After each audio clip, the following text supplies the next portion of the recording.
జనసేనాని పవన్ కళ్యాణ్ గారు జనసేన బీజేపీ టీడీపీల పొత్తు కోసం ఎంత తపన పడ్డారో ఎంత కష్టపడ్డారో అందరికీ తెలిసిందే.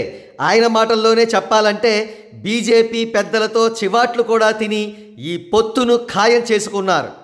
అంతేకాదు జన సైనికులు తమ యాజిటేషన్స్తో కామెంట్స్తో పొత్తును బ్రేక్ చేయడానికి కారకులవుతారేమోనని ముందు చూపుతో అలా ఆందోళనలు చేసేవారిని వైసీపీ కోవట్టులుగా భావిస్తాననే స్టేట్మెంట్ కూడా ఆయన ఇవ్వడం జరిగింది.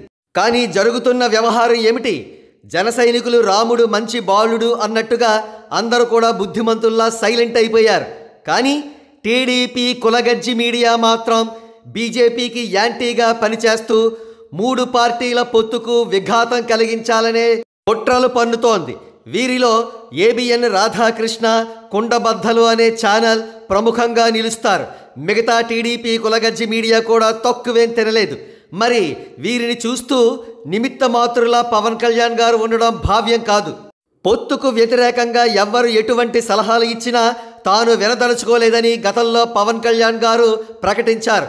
కానీ ఇప్పుడు పొత్తు కోసం తపిస్తూ 3 పార్టీల పొత్తు కూడా సవ్యంగా సక్రమంగా ఎలక్షన్స్ పార్టిసిపేట్ చేయాలని ఆశతో ఉన్న జనసేన లాయలిస్టులు పవన్ కళ్యాణ్ గారికి సలహా ఇస్తున్నారు.